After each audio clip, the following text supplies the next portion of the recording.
Today I am about to go down uh, a road that I've been down before, but I've never been down to the end of it.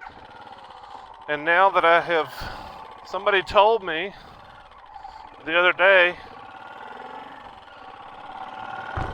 one of my viewers told me that not only does this thing go down to the river, which I assume because I think is, Barge Loadout. That's what the sign says right there.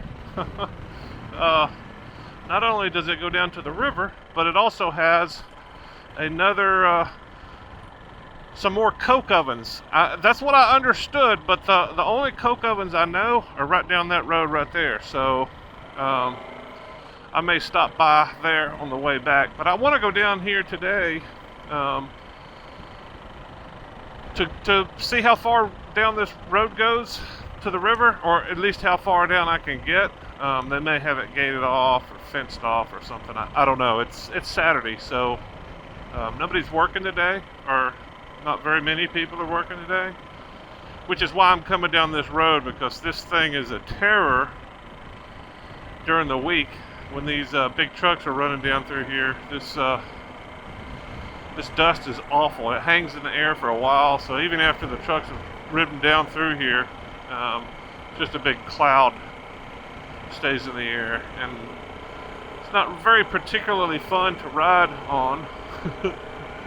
I've got some mild asthma from 20 years of smoking cigarettes, so I no longer smoke cigarettes. It's been 15 years. And it was hard. It's one of the hardest things I've ever done. Anyway, so today, going down to the river, going to, number one, see how far I can get down close to the river, see if I can get over. I'm going to take a few of these gas roads to see if I can get over close to Daniel Creek. And that's the goals today. And then maybe on the way back, or even on the way down, if I could see any remains of coke ovens. I'm kind of surprised I haven't been down this far. I think I've probed down this road before, just never gone all the way to the river, and I'm not really sure why. I guess I'm always on some other mission when I'm rolling down through here. I've got something else to do, and one of the things I've been doing lately is chasing ghost towns and railroads, and that's one of the things I'm going to see if I can get close to Daniel Creek to see if there's another way into the creek. But also I just wanted to ride today. I really didn't want to do a lot of setup and filming and all that stuff. I'm kind of getting burnt out on the ghost town stuff, just because it is so much freaking work. It takes so much time, and I don't want to say that I'm a perfectionist, because I'm anything but a perfectionist, but when it comes to making videos, I put a lot of time into it, because I have a standard, and I don't want to go below that standard, but it's taking so much time. I'm thinking maybe I gotta drop back and, try something else, try something that takes a little bit less time, more enjoyable, less time, and then, save my big efforts for the big adventures, the stuff that hopefully I'll be doing at the end of the month. I'm planning on getting the RT running, the big bike. Well, I got my freaking mirror. Well, I guess I'm done with the mirror. I guess I gotta finally get a new mirror. That JB Weld held all this time, months I've had that mirror fixed like that, and it was broken, the glass was shattered anyway, so it's just time. Anyway, RT, the big road bike, big touring BMW 1200, I'm working on it currently, trying to get it back roadworthy. Doesn't look like there's just a whole lot of money and a little bit of time fixing stuff. Parts, I gotta get parts, fix the fuel system, and then my plan is to maybe hit a Rockies trip. Hell, I don't know if shit calms down on the West Coast. I might get back up to Oregon and Washington. I kind of blew through there my first trip through back in, what was that, 2016? And it was cold as hell, and I really, it was cold and wet, and I didn't stay very long, and I wished I would have been able to stay longer, but I had a skinny, sickly dog with me at the time, and I don't think he was having a good time, so I just went south. I needed to get a motorcycle, so I went to Portland and picked up this bike, in fact, in Portland, and then I kept heading south to California, and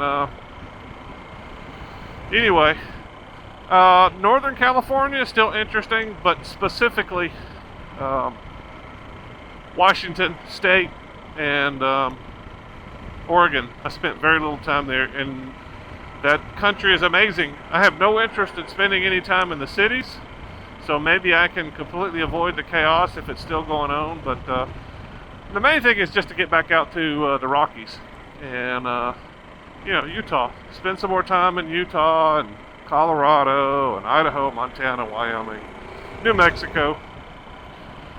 Everything west of Texas, I'm down for. Hell, I'm just down for anything right now. I need to get some big miles under my belt, and I'm pretty excited. Got a little bit of money in the bank, so I could probably be gone for a month, 6 weeks.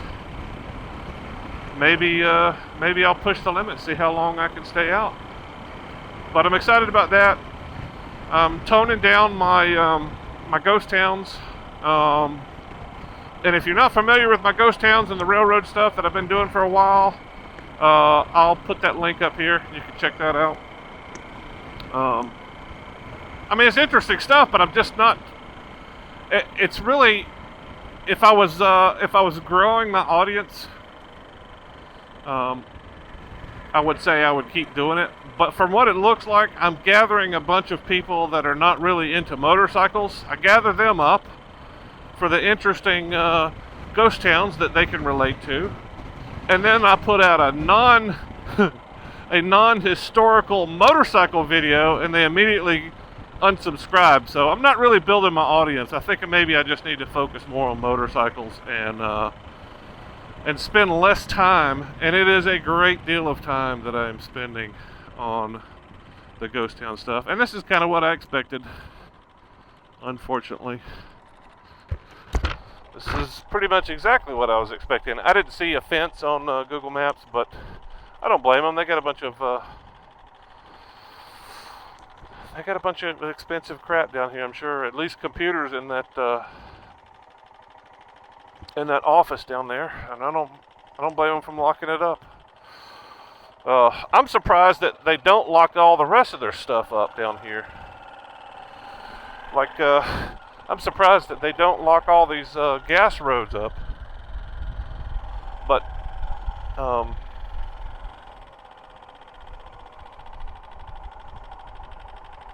yep, that one's locked up too. Yeah, I'm not a big go around the fence guy. If there's something else to do, I'll go do something else. I don't want to go around fences and put myself in that position. So, but and what was I talking about? Ghost towns. I really enjoy them. I learn a lot. But the time researching, the time talking to people, the time... Oh, that's kind of cool. What the heck is that over there? The time talking to people, the time editing, the time researching over the research that I've already done. I mean, it's just... it's a little bit overwhelming.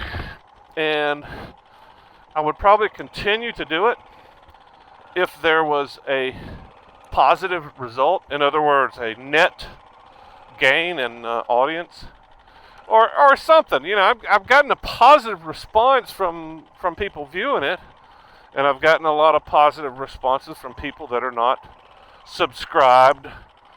But then I'll get a subscriber, and you know they'll watch a couple of Ghost Town videos, and then the moment that I put out a non-Ghost Town video, you know, something to do with motorcycles, the moment that happens, they're unsubscribed. So the net is, I just don't feel like there's a net positive result for all that huge amount of time that I'm spending producing those videos. And I'll still do them, but I think I'll probably do them the way I used to. It's a day trip. A little bit of research before I leave. Roll up to the ghost town. Shoot some video. You know, I think that's where I started anyway. Well, I know I did a decade ago. That's where I started. I like ghost towns. I've always liked ghost towns. So that was kind of a no-brainer to say, let's go hit some ghost towns. Let's go find something interesting. See if we can find anything that's left in the woods. That's where I started. And then at some point I said, wow, there's stories behind these places. Let me get the stories. And then it was research. And then it was, you know, trying to find people that knew something about all this stuff. Yeah, this is cool, man. This is one of the gas wells. You know, if they knocked all this stuff down, this would probably be a good place to build a house. I mean, if it wasn't for all the rubble and all that crap down there. I wonder if I can get down there. I think I would have a less of a problem going around the fence if I wasn't actually going past the fence. So in other words, if there's a way in down here that's kind of open, I don't think I would have a problem with that. Plausible deniability. Hey, I just came in the back way. I had no idea. How did you know it was the back way? Oh, I guess you got me there. So, that's a lot of coal right there. And that's all going on the barge, I think.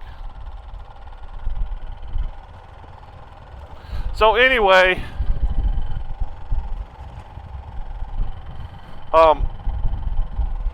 I think what I'm basically trying to say is the folks that watch my videos for the motorcycle stuff, I'm sure you'll be okay. The folks that are looking for ghost town stuff, there'll be some stuff coming. I just don't think it's going to be as much as I've been doing lately. Just time allotment, effort allotment, and you know, time, effort, all that stuff. Just you know, I think that's why I am enjoying doing these vlogs now, is because it's so freaking easy. Just ride my motorcycle, hit record, ride my motorcycle, and talk about whatever the hell I want to talk about. And you know, 30 minutes of editing when I get back to the house and upload, and you know, shit, give me that all day long. I just hope that I can continue to entertain people, because I don't want to lose people making stuff that you're not really interested in. I hate to lose any of my audience to, you know, boredom. But if you look around, I would like to say my audience is different than everybody else's audience, but consistently over the years, this style of blogging has been probably the most successful style of vlogging. Motorcycle anything. Yeah, you got a motorcycle YouTube channel, like 90% of everything out there is it riding a motorcycle out in the woods, talking about riding motorcycles or some other topic. And I've just never been able to. I couldn't do it, I've just never been able to watch most of them. And I've covered this before in another video about the few people I watch that moto vlog. You know, they're the exceptions. Most of the people, I can't take them, and I don't. I guess it's just the riding is not entertaining. Oh, there's another one. I don't know what those are. So riding in general, I mean, that's when I first started turning out motorcycle riding videos. I just click record on the helmet and laid music over the top of the videos. That's why all my probably after the first, I don't know, few months, I think I got on YouTube. I'm trying to remember. It was shortly after they started, 2005, 2006. I got on YouTube. I was actually on Google Video because they had no rules whatsoever. Back before Google bought YouTube, Google had a service called Google Video. And they had no upload limit. They had no problems with music. They had no, you could put porn on there, I'm sure, and they wouldn't have said anything about it. So there was no nothing. And I had a bunch of video up there. Well, this is interesting. Shooting house. Huh. So yeah. So started out on Google Video. And then YouTube came along. Well, actually, probably YouTube was out before that, maybe. I don't know. I'm hazy on the time frame. All I knew was I didn't put a lot of videos on YouTube in the beginning because Google Video was so much better. No rules, no upload limits. I mean, back then you could put a 3-hour video up, and I did. I put several 3-hour videos. You know, lectures and things that are weird format stuff, you know, stuff that I just recorded and had a place. I needed a place to share them, and bandwidth was a problem back then. That was back in the days of DSL. That was what you had. You didn't have any big fat pipes, and it was lopsided. Anyway, I'm getting techie.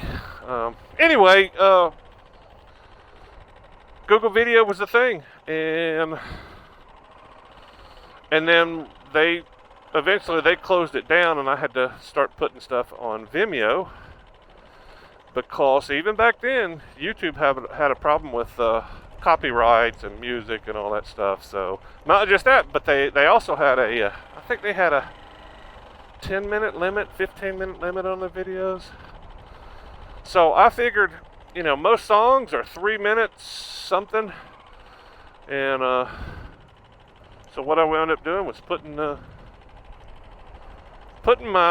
favorite music, my tunes, on the videos because nobody wants to hear wind noise, and I didn't have a good microphone set up back then, and I never even considered running my mouth while I was riding my motorcycle. Never even popped into my mind. I mean, why would I? Because I hate watching those videos. Always have, right? Or most of them. But anyway, here I am talking over videos while I'm riding.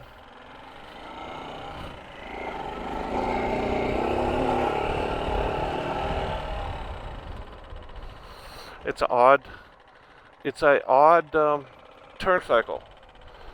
And I don't think that this will do it. I don't think people are going to be inspired by me riding around exploring and going, yeah, Don's talking again. I don't think that's ever going to inspire people. But I get something out of this. So I'm probably going to do this regardless of it. If anybody ever watches any more of these, I'll probably keep doing them. Especially if I have something to say. You know, something that I feel is important enough for me to share with another person, a single person. And I'm certain that these things will probably get a few views at least. You know, I think as easy as they are, if these things get 25 views, I'll be okay with that. As easy as these things are to make, I would say I'm okay with 25 people watching them. Now, that's the big difference between doing this, and Ghost Town. ghost towns. Some of the videos I've done, a single video will take me 10, 12 hours to produce. Research, writing, recording, editing. Incredible amount of effort for a 20, 30, 40 minute video. And it's fun, it's enjoyable, but it's painful in that it takes so much time, and the result is a few more views than I'm getting doing something like this. So a little bit of a transition.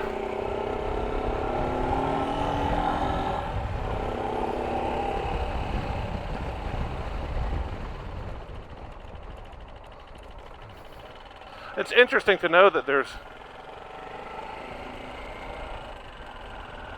not only pump jacks back here spinning, but there's some shooting houses. Apparently the deer getting must be good over here, I guess. I should have turned my tracking app on, because I am prone to getting lost, especially in these I think that's the way I came in, but I want to go down this way, because I think I can get below. I think these big concrete things that are butted up against the side of the hill, I think that's like loading pits or something. Like maybe, at least at one time, maybe they were loading pits. So, yeah, a little bit confused about where I'm at now. I think I'm going that way. So, the big question now that I'm doing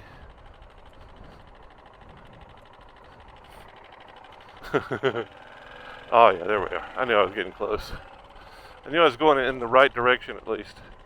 So I'm also doing some prodding. Some prodding to see if I can find some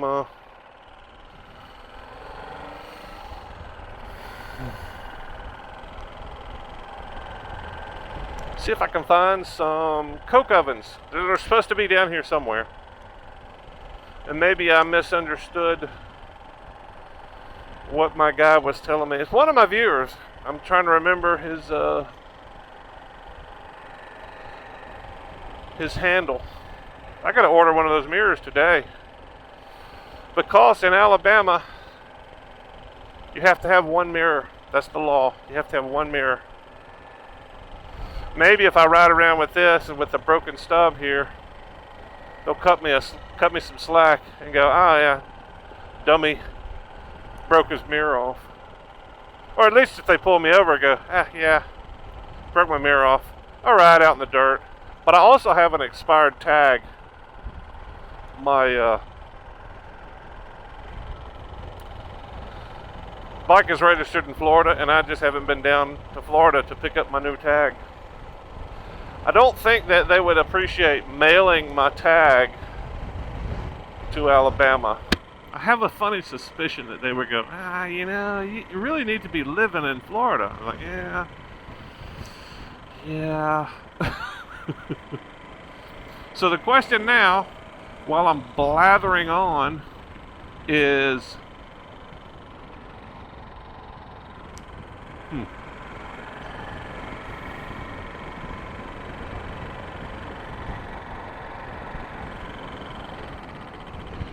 yeah, I really need the mirror for my ability to drive, because my neck, I got a smashed up neck, and it doesn't turn like it should, like a young man's neck would. 30 miles an hour, like somebody can see that damn sign.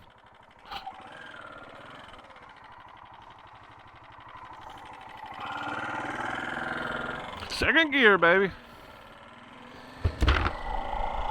So the question in my mind while I'm blathering on is, where's the limit? Where's the limit of me riding around blathering on? How much break in my blathering should I make? Should there be a good amount? Oh, this is looks like private property, maybe. That's got to be private property. It should say private property on there, though, shouldn't it? I watch a lot of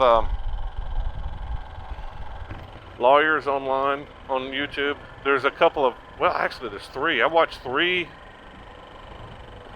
different lawyers. No, I actually watch 4 different lawyers. They have YouTube shows, and they're all outstanding. One's a social media lawyer, Ian Corzine. One is a Canadian lawyer that talks about American law, because there's not that many Canadians. There's a much larger American audience, and so he talks about law, American law. And he's constantly saying, I practice law in Canada. I'm a Canadian lawyer, but I talk to these American lawyers at the same time. So it's always cool that he's talking about stuff that maybe American lawyers are afraid to. There's a guy named Steve Loadout that does a lot of topical news-related law, but also interesting things that people need to know about the law. Hey, you think this, but here's the law. Here's what the law says. And who's my other guy? Those are my top 3. I've got another one though. Anyway, so law blog, but those guys are really interesting. I would like to say, some of the stuff that I write is interesting. I would hope that would be maybe where everybody that's watching can have some common ground with me. Maybe the writing is interesting to start with, and then hopefully maybe if you watch for 10-15 minutes, I say something interesting too. But the question I was trying to get to is, where do you draw the line? Where is the you've gone too far thing? Where is the wow, I can't watch 30 minutes of writing. I can't watch 20 minutes of writing. I can't watch 15 minutes of writing. Why not make 5-minute videos? I think the last series I did, I recut 5 videos that I shot in 2013. That was a really nice trip up to Nova Scotia, and I recut those, and I added a little bit stuff to each one of them, because I felt like the original videos that I made went on Vimeo. Back what I was talking about earlier, Vimeo, they don't have an issue with copyright because they're not running ads on their video. It's more of like an artsy version of YouTube. So in other words, they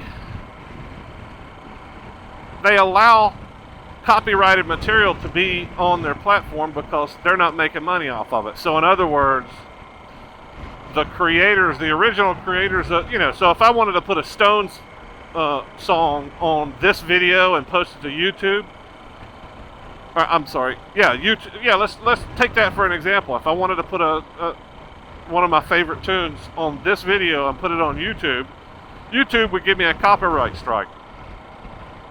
You get 3 copyright strikes nowadays on YouTube, and they delete your channel. You're gone. So, and they've always been tough on copyright, probably more so than anybody, but mostly because they were running ads. They run ads on their videos. So, so when a creator like the Stones say, "Hey, you're running my song on that video, and you're making money. Where's my freaking check?" And YouTube had to go, "Oh, okay, how do we send you a check?" And, just a whole big mess.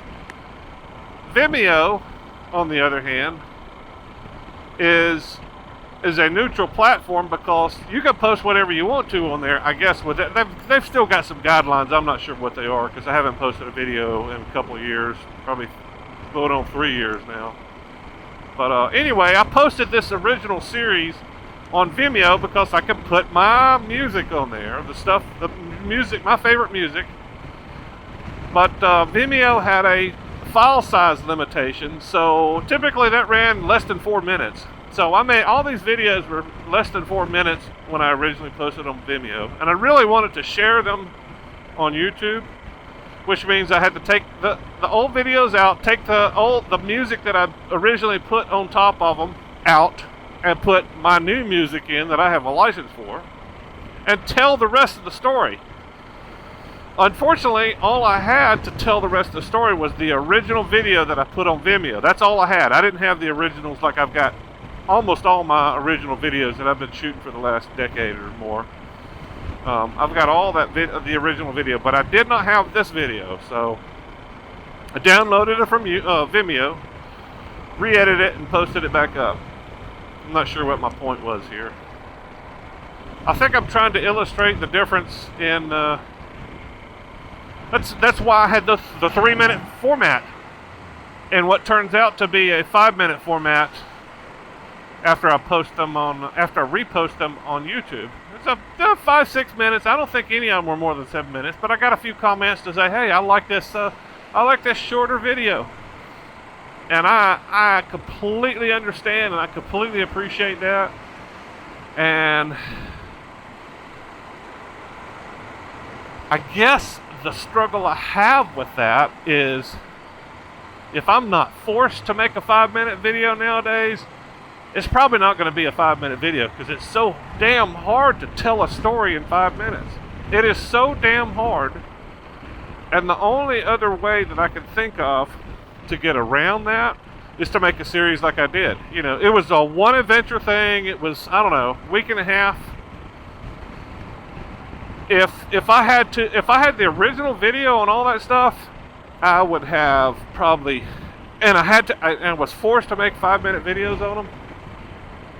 I would probably have 20 videos in that series, which probably would be even more interesting because I cut a lot of stuff out of that trip because I had those constraints. And I was used to telling a 3-minute, 4-minute story back then. And I was forced to. If I wanted to put my music on my videos and put them on the internet, I had to do that. So, anyway. So maybe there is some opportunity for me to make 5-minute videos. It's gonna be a struggle. Like this. This is just a stupid trip down a dirt road with some side adventures. This is nothing special. So for me to go, oh, okay, let me turn this into a 5-minute video. I don't know how I would do it. I just really don't know how I would do it because part of what I'm doing is taking everybody with me. That's a big part of why I do this stuff is I'm taking people with me. I want to share the journey. But to take important parts out of it, like how would I make this an interesting video if I just said, I'm turning down this road. Okay, I'm at the end of this road. I'm at the gate. I turn around and go, okay, anyway. This right here would have to be, well, there is a turn in back there. I'm gonna have to definitely gonna have to turn around and go back to that.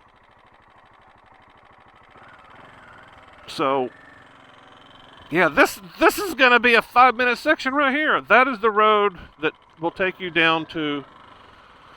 That's the road that's gonna take you down to the coke ovens, and I'll take you down there in a minute if this turns out to be shit.